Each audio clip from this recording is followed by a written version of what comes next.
Hora certa da notícia. A informação de hora em hora para você.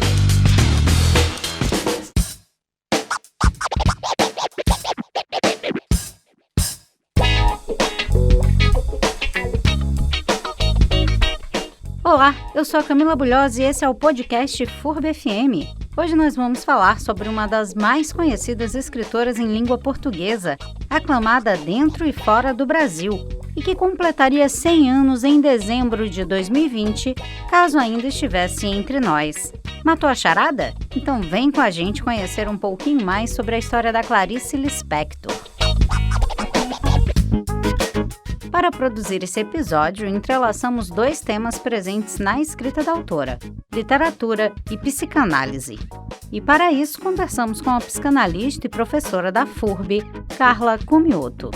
E olha, o papo rendeu, viu? Mas como o nosso podcast tem no máximo 10 minutos, nós dividimos a entrevista em 2 episódios.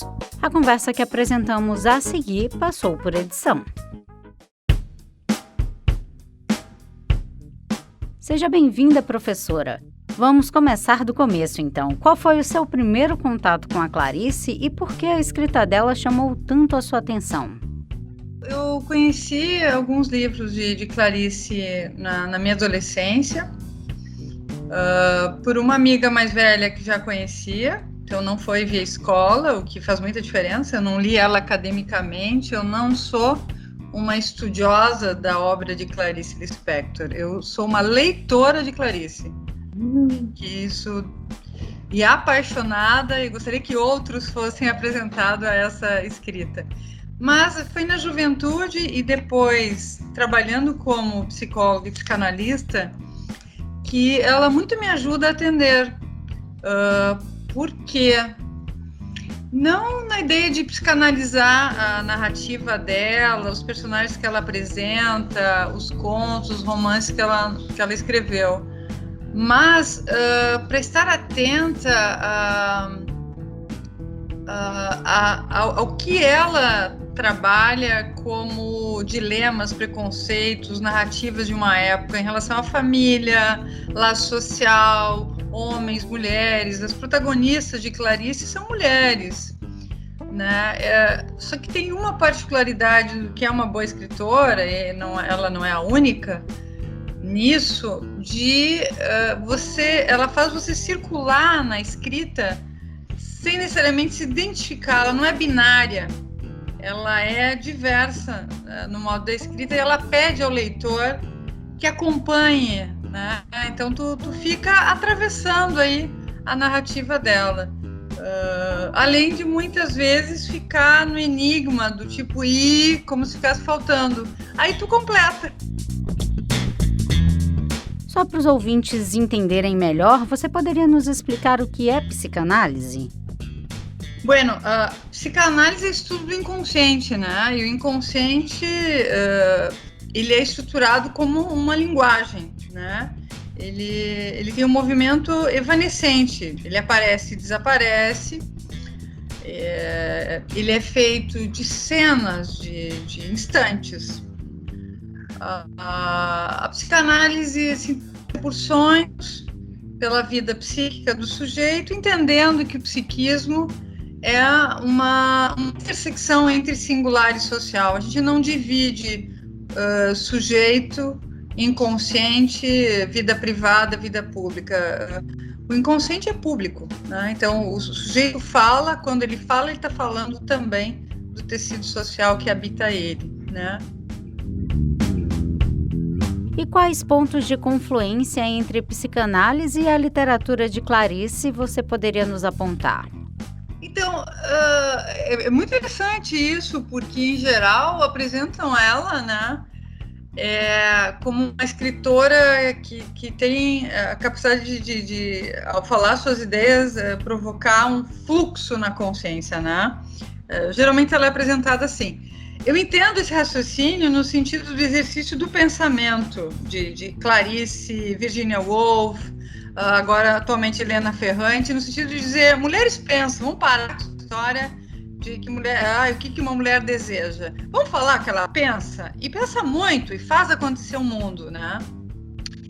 Mas a interlocução, a intersecção entre psicanálise e literatura, para mim, ela tem a ver com cenas de escansão, de um antes e um depois, que ela vai contando, por exemplo, um conto famoso dela sobre o amor, que é uma mulher, a Ana, no bonde, fazendo seu tricô, de repente o pacote cai, de repente ela fala que há uma hora do dia que a Ana se angustia mais, que é o final da tarde, onde há um silêncio, que ela não tem que estar ocupada com comida, nem com filho, nem com nada. Então, o que pode acontecer nesse silêncio? Pergunta Clarice, né? E depois, uma certa hora que o bonde, ela passa do ponto onde ela teria que descer, e mais uma cena ainda que ela se encontra com um cego, né, que está mastigando chicletes. E a Clarice nos provoca assim, bom, mas o que impactou tanto, né? Algum ponto cego dela, diz Clarice. É aí que a gente entende uma aproximação no exercício de linguagem que a Clarice vai propondo, com escansões, com um antes e um depois sutis do cotidiano da vida, mas que o sujeito não é mais o mesmo depois disso. Mas também tem uma curiosidade que eu queria contar, que justamente por ela ter essa possibilidade de, bom, ter um marido aí que pudesse sustentar, e que não foi sempre assim, a Clarice de origem é humilde, né? Ela podia escrever conforme lhe ocorria, na hora que lhe ocorria, e encomendas. Ela diz que só teve 2 livros que a editora pediu para serem escritos. Os demais são questões que ela queria nos provocar. E ela mesma fala que ela não era uma escritora profissional, porque quem escreve tem uma obrigação com o editor ou com o público e consigo mesmo, e que ela não tinha. Ela simplesmente sentava e escrevia. E ainda perguntam pra ela, né? Tá, mas por que tu escreve? E ela é muito branca. Eu não sei fazer outra coisa. E claro, porque ela era envolvidíssima com o mundo. Eu fico muito brava quando chamam ela de burguesa. Então, não pode ser branca, não pode ser burguesa. É o seguinte, pode sim, e ela é super implicada com a desigualdade social, com as diferenças. Não são poucos os contos de Clarice sobre criada, empregada, falar com a empregada, dar voz à empregada. Bom, o primeiro episódio sobre a Clarice termina por aqui. Fiquem com um trechinho de uma entrevista dela de 1977. Eu nunca assumi. Por quê? Eu não sou uma profissional, eu só escrevo quando eu quero. Eu sou uma amadora e faço questão de continuar a ser amadora. Profissional é aquele que tem uma obrigação consigo mesmo de escrever. Ou então com o outro, em relação ao outro. Agora, eu faço questão de não ser um profissional, para manter minha liberdade. Produção e locução, Camila Bulhosa. Edição de áudio, Guilherme Vailate. A informação de hora em hora para você. Hora certa da notícia.